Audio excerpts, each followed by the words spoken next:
Dalam sebuah hadis Rasulullah Shallallahu Alaihi Wasallam pernah bersabda, Ya Aba Dzar, la antaghdua fatu'allima baban min kitabillahi ta'ala khairun laka min antusalliya mi'ata rak'atin. Pernah Rasulullah berwasiat kepada Abu Dzar, wahai Abu Dzar, di pagi hari kamu belajar satu bab dari ilmu, dari kitabnya Allah, baik itu Al-Quran ataupun hadis, itu lebih baik darimu daripada engkau beribadah sholat 100 rakaat. Kita mengkaji satu bab dari ilmu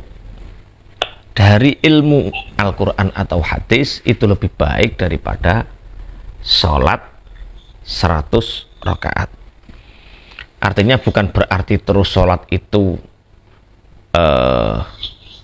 lebih rendah derajatnya dibanding mengaji. Ya, artinya orang sholat tanpa ilmu, sholatnya tidak diterima. Tapi kalau orang ngaji tanpa dipraktekkan, misal ngaji tentang bab sholat tapi tidak dipraktekkan sholatnya dengan sesuai tuntunan ilmunya, maka orang ini akan menjadi orang fasik.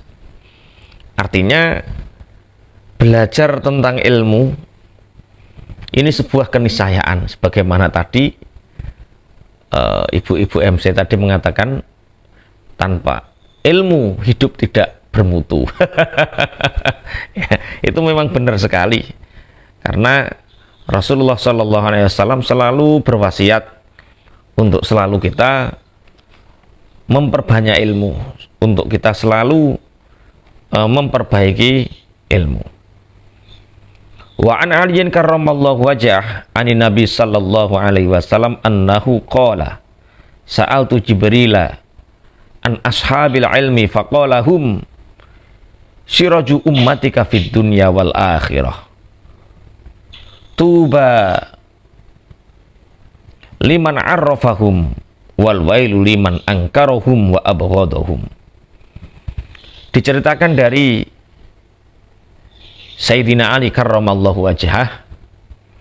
Sayyidina Ali ini menceritakan dari Rasulullah Muhammad sallallahu alaihi wasallam bahwa beliau bersabda, aku bertanya kepada malaikat Jibril tentang orang-orang yang berilmu, orang-orang yang mempunyai ilmu. Maka malaikat Jibril mengatakan, wahai Muhammad, orang-orang yang berilmu dari umatmu itu adalah lentera. Mereka itu adalah lampu umatmu, penerang umatmu di dunia dan akhirat. Beruntung sekali orang-orang yang mengenal mereka, dan celaka bagi orang yang mengingkari dan membencinya.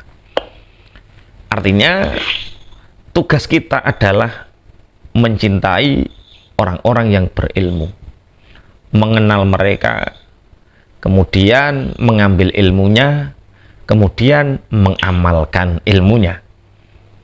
Makanya ketika kita ngaji bareng-bareng sama orang alim, selayaknya selalu kita berdoa dalam hati, Allahumma kama jama'atana fid dunya ijma' bainana fil jannah ijma' bainana fil barzah khattal jannah. Kalau kita ngaji bareng-bareng sama orang alim, ngaji sama orang-orang yang berilmu, kita berdoa, ya Allah, sebagaimana Engkau mengumpulkan kami di dunia, ya Allah, kumpulkan kami bersama mereka di barzah sampai di surga. Allahumma amin ya rabbal alamin. Dalam sebuah hadis juga diceritakan dari Rasulullah sallallahu alaihi wasallam, man shalla salatal jamaah atau man shalla as-salata ma'al jamaah wa jalasa fi halaqatil ilmi wa sami'a kalamallahi wa amila bihi a'tahu Allah ta'ala sittata asya. Barang siapa melaksanakan sholat jamaah dan dia duduk di dalam majelis ilmu, kemudian mendengar firman-firmannya Allah yang diterangkan, kemudian mengamalkannya, maka Allah akan memberikan orang ini 6 hal. Jadi kalau kita istiqomah sholat jamaah, kemudian kita hadir di majelis-majelis ilmu, mendengarkan apa yang difirmankan Allah, mengamalkannya, maka Allah akan memberikan kita 6 hal. Apa itu? Yang pertama, ar-rizqa minal halal. Yang pertama, Allah akan memberikan rizki kita dari halal. Bapak Ibu pangapunten, kenapa rizki halal ini penting sekali? Karena banyak orang diuji oleh Allah, hartanya banyak, halal. Ada yang hartanya banyak sekali, haram. Ada yang sedikit, haram. Ada yang sedikit, halal. Orang yang tidak istiqomah sholat jamaah dan tidak menghadiri majelis ilmu, bisa jadi rizkinya banyak, uangnya banyak, tapi haram. Berbeda dengan orang yang suka hadir di majelis ilmu, melaksanakan sholat jamaah, diberi oleh Allah anugerah berupa rizki yang halal. Walaupun sedikit halal, alhamdulillah, syukur-syukur, banyak yang halal. Allahumma amin. Banyak yang halal. Yang kedua yaitu wayanjua min adzabil qabri. Yang kedua adalah Allah memberikan keselamatan dari siksa kubur. Jadi kita ngaji seperti ini, mendengarkan hadisnya Nabi, mendengarkan firman-Nya Allah, kemudian mengamalkannya, kita akan diselamatkan oleh Allah dari siksa kubur. Wa yu'ta kitabuhu biyaminihi. Dan yang ketiga, orang ini besok di akhirat akan menerima catatan kitab, catatan amalnya dari tangan kanannya, tangan kanannya.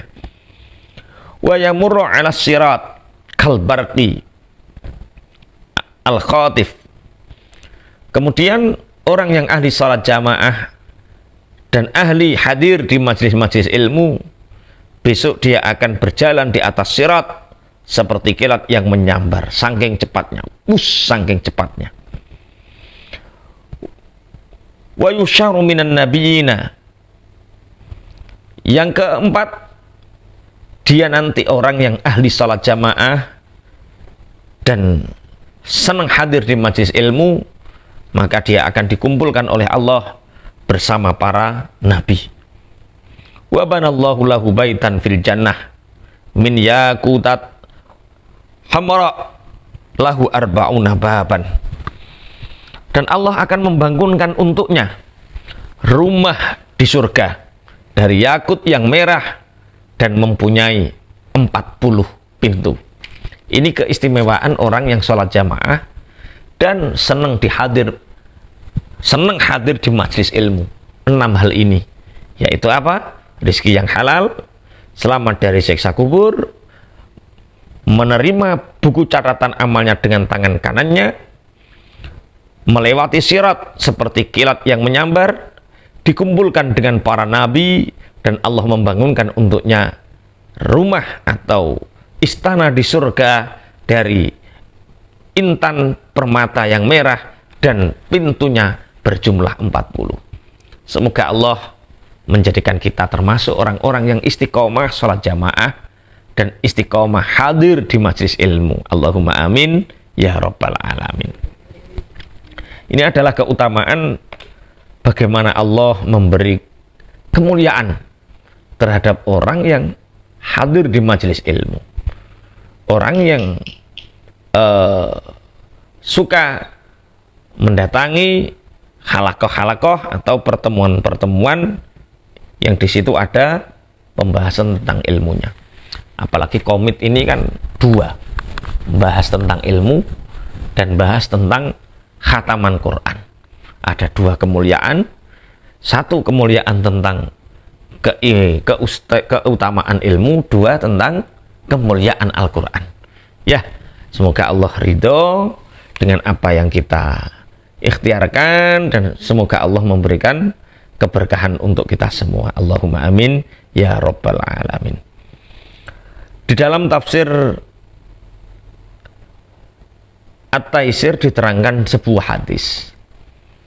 Wa an Ibnu Abbas radhiyallahu anhuma annahu qala khiyira Sulaiman wa alaihi salam bainal ilmi wal mulki. Suatu ketika Nabi Sulaiman alaihissalam diberi pilihan oleh Allah untuk memilih dua hal, yaitu antara ilmu dan istana kerajaan. Fakhtaro al-ilma. Kemudian Nabi Sulaiman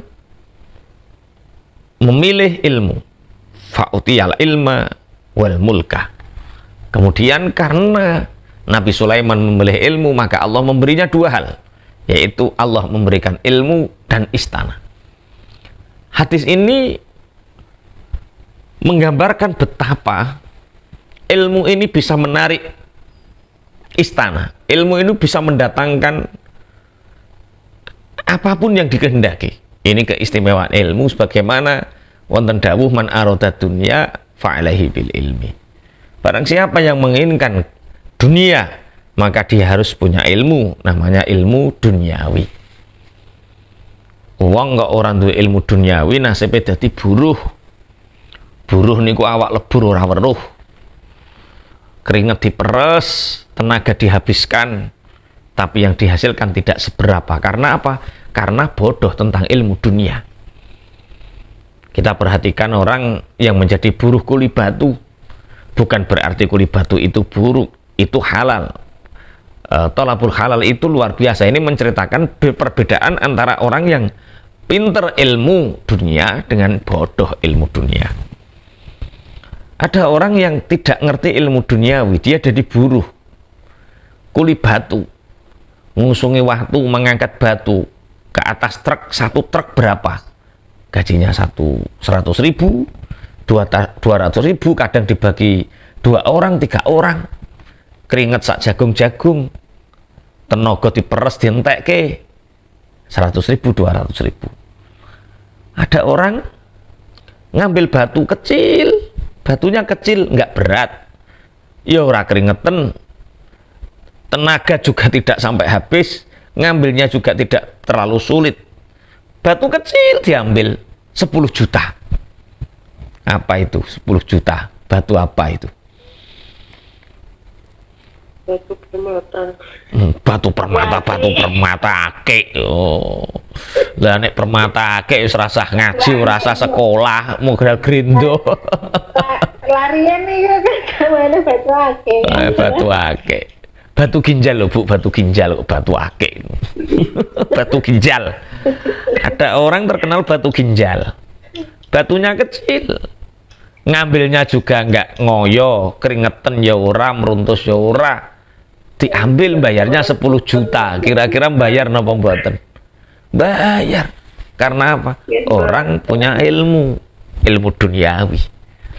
Nah, ini penting. Nabi Sulaiman ketika ditawari oleh Allah, wahai Sulaiman, engkau memilih mana? Engkau memilih ilmu atau istana kerajaan? Kekuasaan. Nabi Sulaiman memilih ilmu. Karena Nabi Sulaiman memilih ilmu, inilah Allah memberikan dia ilmu dan memberikan dia kekuasaan, istana kerajaan. Wa qala ba'dul hukama. Sebagian ulama-ulama ahli hikmah itu mengatakan al ilmu salah satu ahrufin. Ilmu itu dari 3 huruf. Ain, kemudian lam, kemudian mim. Istiqaqul aini min illiyin. Terbentuknya huruf ain itu singkatan dari illiyin, tempat yang tinggi. Dan lam itu terbentuk dari kata al-lutfi. Lutfi itu artinya belas kasih. Mim itu artinya al-mulki. Artinya fal ainu yujawisu sahibahu ila illiyin. Artinya orang yang mempunyai ilmu, maka dia akan mencapai derajat yang tinggi. Siapa yang mempunyai ilmu, dia akan menjadikan ilmu itu latif. Ilmu itu penuh dengan cinta kasih. Dan siapa yang punya ilmu, mimnya ini mulkan, maka dia akan menjadi pemimpin para makhluk. Makanya nek kepingin mulya sangono ilmu. Anak-anak kita disangoni ilmu, cucu-cucu kita disangoni ilmu, bahkan diri kita sendiri sangoni ilmu. Ilmu apa? Ya ilmu agama, ya ilmu dunia. Ilmu agama biar selamat di akhirat, ilmu dunia biar enak hidup di dunia. Apalagi pangapunten, Allah berfirman dalam Al-Quran, yarfa'illahu alladhina amanu minkum walladhina utul ilma darajat. Allah mengangkat derajatnya orang-orang yang beriman dan mengangkat derajatnya orang-orang yang berilmu.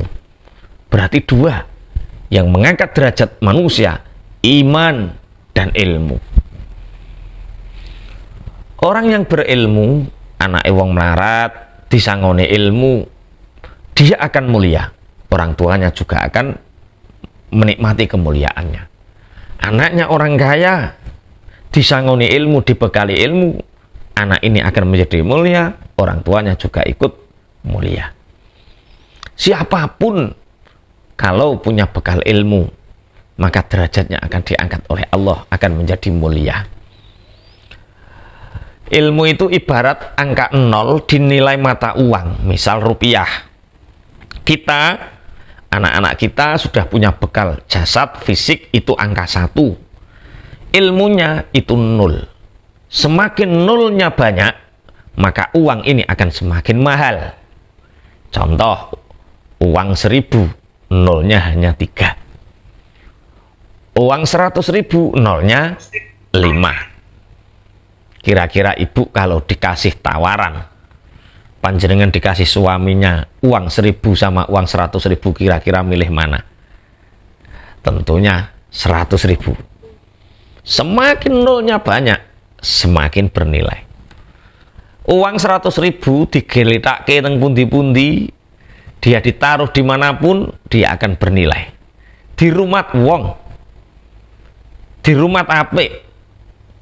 Sama dengan orang yang berilmu, ditaruh di mana saja dia, berada di mana saja dia, orang yang berilmu, dia tetap akan mulia dan dia tetap akan menjadi pemimpin. Di Bojonegoro itu ada, Bu, anaknya orang biasa, rumahnya itu Ndolok Gede. Ndolok Gede itu salah satu desa pelosok di Bojonegoro. Itu ada orang ilmu dunianya pinter, namanya Pratikno. Itu rumahnya tengah hutan, bapak ibunya juga hidupnya sederhana, cuma anak ini terkenal pinter dari kecil. Kemudian dia sekolah di Jakarta, kemudian pulang di Bojonegoro di tengah hutan. Walaupun hidup di pedesaan yang pelosok, tapi karena punya ilmu, diangkat derajatnya oleh Allah. Ketika Pak Joko Widodo jadi presiden, dia diangkat menjadi Mensesnek, Menteri Sekretaris Negara, 2 kali berturut-turut atau 2 periode. Artinya, anak sopo-sopo lah, urip ning dilah, nek duwe bekal ilmu, bakal mulya. Sama dengan orang yang punya ilmu agama. Di Lamongan itu ada desa namanya Nggelap, Kecamatan Laren. Nggelap itu apa? Nggelap itu duduk gelap gurita bukan loh. Nggelap itu petir. Jadi kalau orang Bojonegoro, Lamongan, Tuban iku nek muni samber petir, samber gelap. Itu ada desa, Masya Allah, nek wayah rendeng musim penghujan ke sana itu pakai perahu. Kalau musim kemarau ke sana itu jalannya Masya Allah gerugel. Walaupun ada program jalan mulus Lamongan, sampai sekarang masih gerugal. Kemarin ke sana itu kaget. Tidur itu langsung bangun, tanya sama sopir. Gludak. Saya tanya sama sopir, Mas, dalem Mbak Yai? iki masih main Indonesia atau Mas? Oh, masih Pak ya. Oh ya Allah, tak kira tondi kok koyo ngene, tak kira wis ora Indonesia. Loh, di sana itu ada orang pinter ngaji. Dari kecil terkenal pinter ngaji, punya jiwa kepemimpinan, namanya Muhammad Tolhah. Keranten pinter ngaji, terkenal wong apik, najan yang desa pelosok. Muhammad Tolhah ini zaman Gus Dur jadi presiden, diangkat menjadi menteri agama sama Gus Dur. Artinya apa? Itulah orang yang berilmu, dia akan mencapai derajat tinggi. Orang yang berilmu akan penuh dengan kasih sayang. Orang yang berilmu akan menjadi pemimpin bagi umatnya.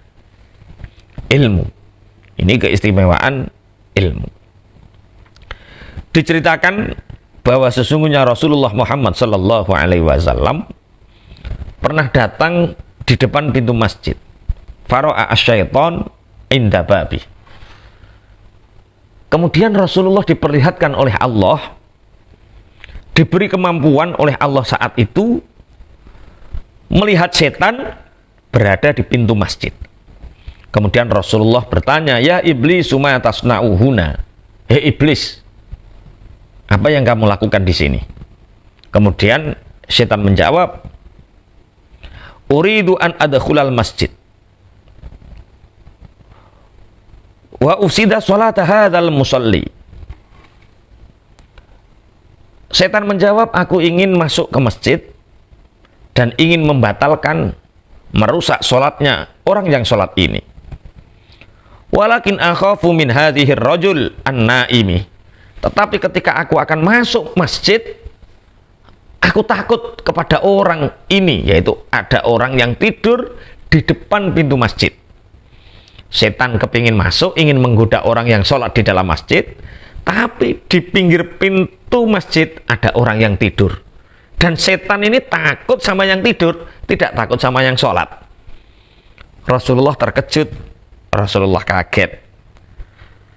Kanjeng Nabi kemudian bertanya, "Ya iblis, lima lam takhaf minal musalli wa huwa fil ibadah wal munajah ma'a rabbih wa takhafu minan naimi wa huwa fil ghaflati." Rasulullah bertanya kepada iblis ini, "Wahai setan, kenapa kamu tidak takut dari orang yang sholat sedangkan dia dalam proses ibadah dan munajat kepada Allah? Sedangkan ini yang kamu takuti ini orang yang tidur, dia dalam keadaan lupa. Kenapa kamu takuti ini orang tidur?" Setan menjawab, "Al-musalli jahilun wa ifsaduhu ashalu walakinin naimu alimun idza aghwaitu al-musalliya wa afsadtu salatahu akhafu min yakzotihi wa islahihi ajalan." Setan menjawab, aku takut kepada orang yang tidur ini karena yang sholat, yang munajat itu orang bodoh, mudah sekali untuk merusak sholatnya. Tapi orang yang tidur ini orang alim, dia pinter ilmu agama. Ini kalau orang sholat itu tak goda, kemudian sholatnya batal, rusak, ini orang tidur ini sekali bangun bisa membenarkan, kamu sholatmu salah, mestinya sholatmu yang benar seperti ini, seperti ini, seperti ini, seperti ini. Percuma aku membatalkan sholatnya, ketika aku batalkan sholatnya, orang yang tidur ini membenarkannya. Maka biarkan aku takut sekali kalau orang ini sampai bangun, biarkan orang alim ini tidur terus gitu. Oh ternyata inilah yang dimaksud Rasulullah Shallallahu Alaihi Wasallam, naumul alimi khairun min ibadatil jahil. Rasulullah pernah bersabda, tidurnya orang alim itu lebih utama daripada ibadahnya orang bodoh. Turune wong alim iku luwih apik tinimbang ibadahe wong sing bodoh. Karena apa? Ibadahe wong sing bodoh gampang ora keterima, mudah untuk tidak sah. Tapi orang alim walaupun tidur, sekali dia terjaga, dia bisa membenarkan orang-orang dari kesalahannya. Makanya mari kita berusaha untuk menjadi orang alim atau berusaha untuk menjadi orang-orang yang berilmu dengan cara ikuti majelis-majelis taklim, ikuti kajian-kajian yang di situ bernilai ilmu. Insya Allah dengan ilmu itu Allah akan mencintai kita. Rasulullah Shallallahu Alaihi Wasallam pernah bersabda, "Man arada ayyahfazul ilma, fa'alaihi ayyulazima khamsa khisalin." Terus, kalau kita ngaji, kita punya ilmu, ilmunya juga harus dijaga. Bagaimana agar ilmu ini dijaga oleh Allah? Rasulullah bersabda, barang siapa ingin menjaga ilmunya, maka orang ini harus istiqomah melakukan 5 hal. Yang pertama, al-ula sholatul laili walau rakaataini. Yang pertama adalah sholat malam walaupun 2 rakaat. Jadi keutamaan sholat malam itu adalah juga menjaga ilmu. Kalau kita ngaji, mendapatkan ilmu, kita istiqomah sholat malam walaupun 2 rakaat, maka ilmu ini akan terjaga dan ilmu ini akan mudah diamalkan. Wathaniyatu dawamul wudu. Yang kedua adalah ilmu bisa terjaga dengan selalu menjaga wudu, jangan sampai batal. Wathalitsatu at-taqwa fis sirri wal alaniyah. Yang ketiga adalah merasa punya rasa takut kepada Allah. Takut kepada Allah baik dalam keadaan sir atau dalam keadaan alaniyah, baik secara sembunyi-sembunyi atau secara terang menerang. Kok terang menerang? Apa nek ngarani baik secara terang-terangan kok terang menerang. Mbuh delik-delik, mbuh bareng-bareng karo wong, selalu menjaga takwa, maka ilmu akan dijaga oleh Allah.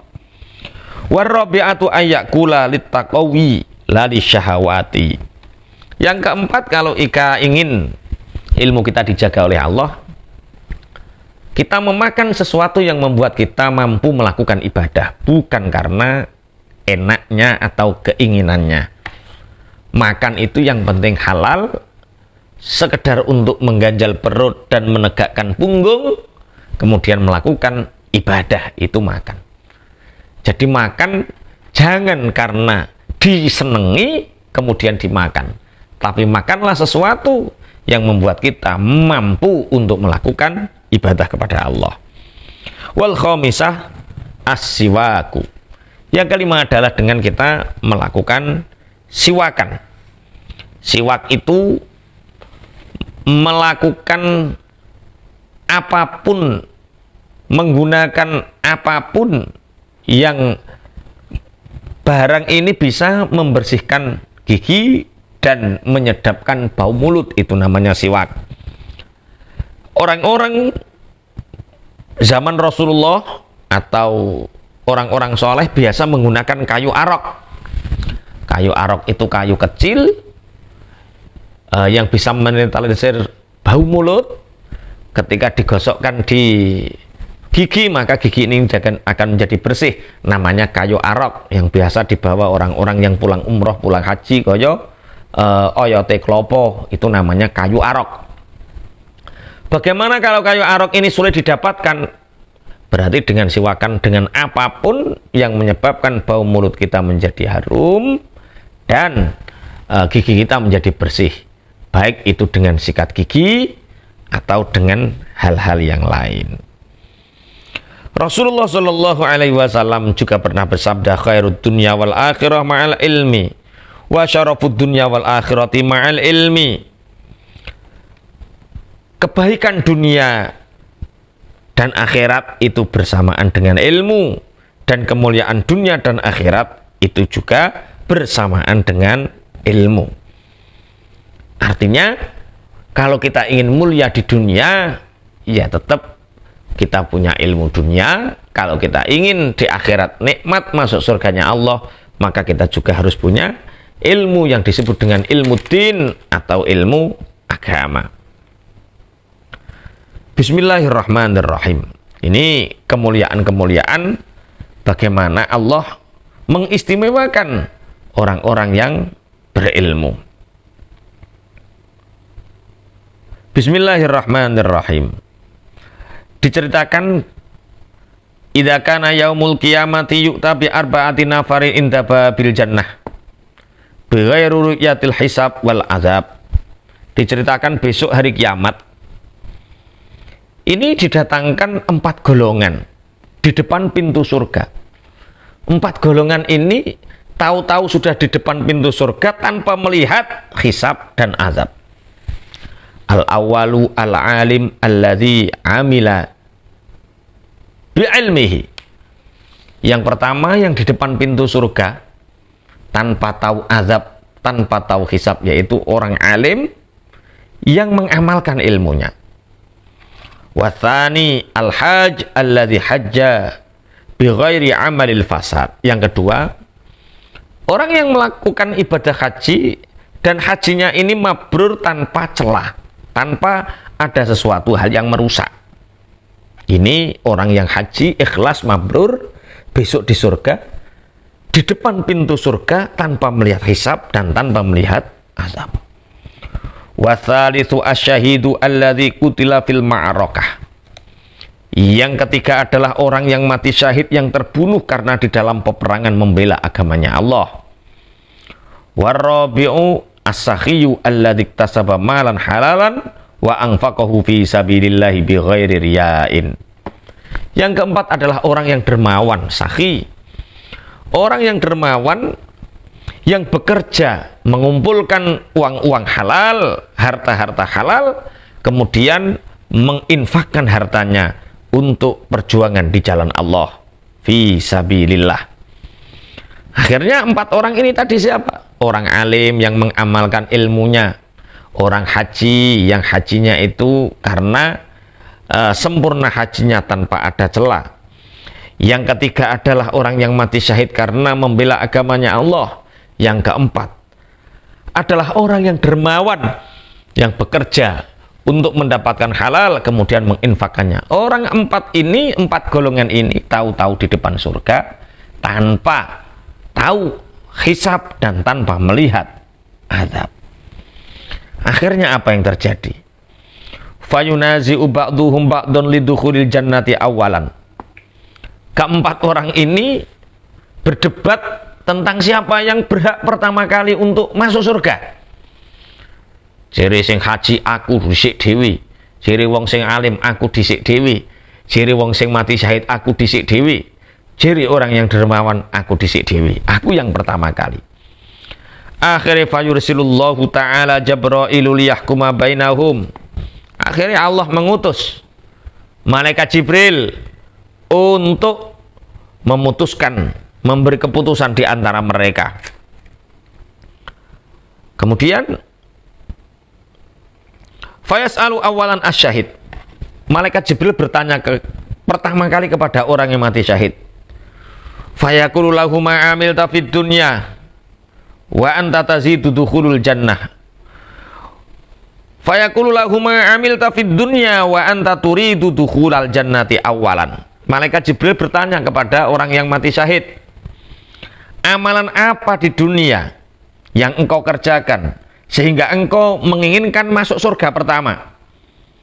Fayaqulu qutiltu fil ma'rakati ridallah ta'ala. Malaikat Jibril, aku adalah orang yang terbunuh karena membela agamanya Allah. Aku adalah orang yang mati syahid karena mencari ridhonya Allah. Fayaqulu mimman sami'ta thawabas syahidi. Malaikat Jibril bertanya kepada orang yang mati syahid, kamu tahu bahwa orang yang mati syahid besok masuk surga pertama itu dari siapa? Fayaqulu minal ulama. Ya, saya mendapatkan ini dari ulama. Saya tahu bahwa orang mati syahid itu dirindukan surga, saya tahunya dari ulama.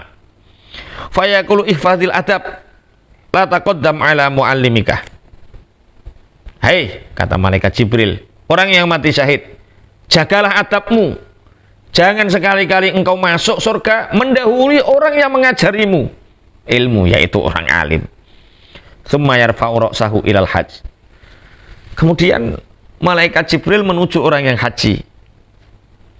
Fayaqulu mithla dzalik. Malaikat Jibril bertanya kepada orang yang haji ini, amalan apa yang menyebabkan engkau menginginkan masuk surga pertama? Haji. Al-hajju al-mabrur laisa lahu jazaa'un illal jannah. Haji yang mabrur tidak ada balasan baginya kecuali surga. Kamu tahu itu dari mana? Kalau orang yang haji besok mati, masuk surga, hajinya mabrur, masuk surga tanpa melihat azab dan hisab. Orang yang haji menjawab, saya tahu dari Pak Kiai, dari orang alim. Summa ila sakhi. Kemudian orang yang dermawan juga ditanya, amalan apa yang kau lakukan di dunia sehingga engkau ingin masuk surga pertama? Orang yang dermawan mengatakan, aku adalah orang yang dermawan. Kemudian malaikat Jibril bertanya, dari mana engkau tahu bahwa orang yang dermawan itu besok masuk surga pertama? Dari kiai, dari ulama. Summa yaqulu al-alimu, ilahi ma hasaltu al-ilma illa bisakhawati sakhi wa bisababi ihsanihi. Fayaqulullahu azza wa jalla, sadaqa al-alim, ya Ridwan, iftah abwabal jannah hatta yadkhula as-sakhiyu al-jannata wa haula ibadahu. Kemudian malaikat Jibril mengatakan, wahai orang yang mati syahid, wahai orang yang haji, wahai orang yang dermawan, tahukah kalian tahu keutamaan mati syahid, keutamaan dermawan, keutamaan haji itu dari kiaimu, dari orang alim yang mengajari ilmu. Maka biarkanlah orang alim ini masuk surga dulu. Apa jawab orang alim? Orang alim menjawab, malaikat Jibril, saya nggak mau malaikat Jibril. Lah kenapa? Saya itu nggak bisa ngajar ngaji kalau nggak ada orang dermawan. Saya itu nggak bisa ngajar ngaji kalau nggak ada orang yang bantu. Ya orang bantu itu ya orang sakhi, orang dermawan. Saya malu. Akhirnya, ya sudah, wahai malaikat Ridwan, bukalah pintu surga ini, biarkan orang yang dermawan masuk dahulu. Tapi orang dermawan ini juga malu sama kiainya. Ya sudah, kalau begitu bareng-bareng saja. Artinya, di sini didahulukan orang yang dermawan masuk surga. Karena apa? Karena orang yang dermawan itu bisa menjadikan stabilitas dakwahnya orang alim tersampaikan. Jadi yo, apa tugas kita? Nek iso dadi wong alim. Nek ora iso dadi wong alim, duwe dhuwit dadi wong luman. Nek ora iso dadi wong alim, ora iso dadi wong luman, tenagamu nggonen mati syahid. Nek gak iso mati syahid, ya wis ngumpulno bondo sing akeh, nglakonono haji sing mabrur. Nah, 4 golongan ini besok di depan surga tidak tahu kapan hisab, tidak tahu kapan azab. Dia tidak pernah melihat hisab, tidak pernah melihat azab, tahu-tahu sudah di pintu surga. Semoga kita menjadi salah satu di antara 4 bagian ini. Allahumma amin. Baik itu menjadi orang alim, orang dermawan, orang mati syahid, atau orang yang bisa hajinya haji mabrur. Allahumma amin ya rabbal alamin. Ibu jamaah Masjid Komit yang kami hormati, Al-Fakir secara pribadi mendoakan mugi-mugi panjenengan sedaya senantiasa diparingi istiqomah ngaji, istiqomah menuntut ilmu, mendapatkan kemuliaan, fadilah mencari ilmu, sehingga termasuk orang yang dicintai oleh Allah. Niki keranten, sebentar lagi saya ini mau perjalanan ke Semarang, punya rutinan di sana. Kami nggak bisa terlalu larut, kami nggak bisa terlalu malam. Mari kita berdoa bersama-sama. Harapannya Allah ridho terhadap amal ibadah kita, Allah ridho terhadap apa yang kita ikhtiarkan, Allah memberikan kenikmatan kita, kenikmatan dunia, kenikmatan akhirat, kenikmatan agama, istiqomah fitini wa dunya wal akhirah. Mugi-mugi panjenengan dipun paringi rezeki ingkang berkah melimpah, dipun paringi anak ingkang sholih lan sholihah, dipun paringi sehat wal afiyah. Al-Fatihah. A'udzubillahi minasyaitonir rajim. Bismillahirrahmanirrahim. Alhamdulillahirabbil alamin arrahmanir rahim maliki yaumiddin. Iyyaka na'budu wa iyyaka nasta'in. Ihdinas siratal mustaqim.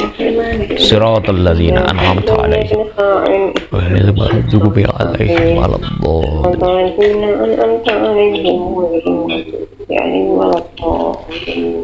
Bismillahirrahmanirrahim. Alhamdulillahirabbil alamin hamdan yuwafi ni'amahu wa yukafi mazidah.